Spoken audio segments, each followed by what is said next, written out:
پھر اس کو آباد کر رہے ہیں اللہ کے ذکر سے۔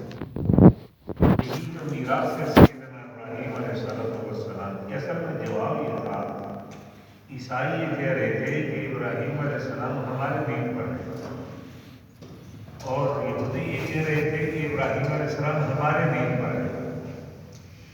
ہمارا بالکل الٹ ہے۔ وہ ہمارے جو مولانا ہیں حضرت علامہ خالد محمود صاحب، تو عیسائیوں اور یہودیوں کے درمیان مباحثہ، وہی ابراہیم علیہ السلام کے قریب کون ہے؟ تو انہوں نے کہا کہ ابراہیم علیہ السلام ہمارے دین پر ہے، دونوں نے۔ تو انہوں نے یہ سوال اٹھایا، یہ بتاؤ بیٹا پہلے ہوتا ہے یا باپ؟ انہوں نے کہا باپ۔ میں کہا تم تو غلط کہہ رہے ہو، اگر باپ پہلے ہو رہا ہے تو ابراہیم علیہ السلام تو موسیٰ علیہ السلام سے نہیں پہلے آئے، عیسیٰ علیہ السلام سے نہیں پہلے آئے، وہ تمہارے دین پر کیسے ہو سکتے ہیں؟ ہمارا دعویٰ یہ ہے کہ ہم دین ابراہیم پر ہیں، بلکہ دین حنیف، دین حنیف جو ابراہیم علیہ السلام کا تھا۔ اور قرآن کریم نے رسول اللہ کو مخاطب فرمایا ملت ابی ابراہیم،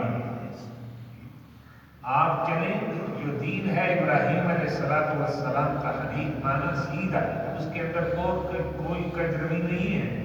اب دیکھیں طواف کس نے کیا؟ ابراہیم علیہ السلام نے۔ کون کر رہا ہے؟ سعی کس نے کی؟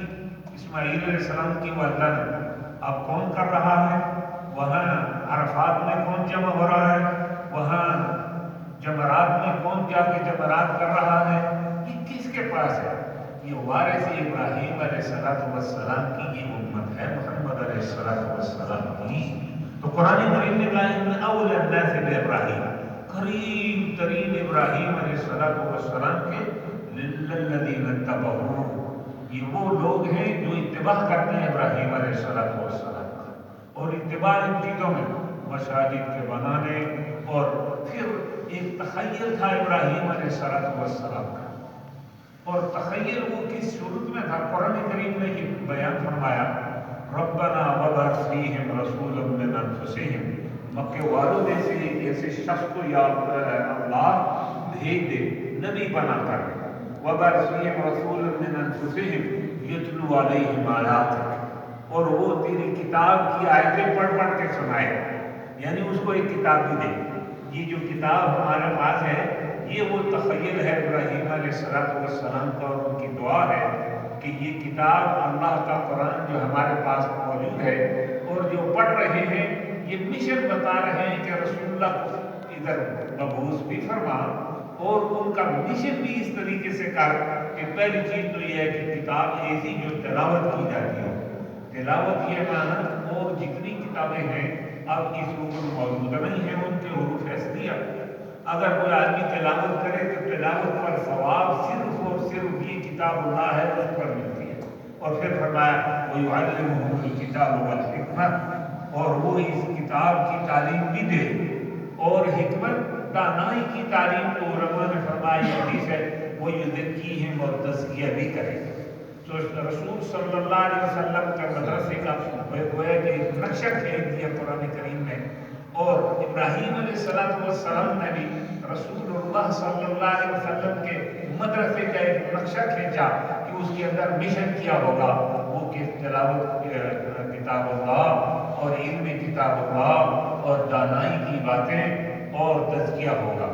اور الحمدللہ آج بھی مسلمان اسی سلسلے میں مساجد کی تعمیر کر رہے ہیں جن کے اندر وہ مشن ہوگا جو رسول اللہ صلی اللہ علیہ وسلم کا ہے۔ اور ظاہر ہے کہ جس شخص نے جتنا بھی اس میں زیادہ کام کیا وہی رسول اللہ صلی اللہ علیہ وسلم کے زیادہ قریب ہوگا۔ اس میں اللہ کا ذکر ہوگا، رسول اللہ پر درود ہوگا، اور رسول اللہ کے مشن کو آگے بڑھانا ہوگا، اور یہ سب لوگ مل جل کر کے کریں گے تب آگے یہ کام چلے گا۔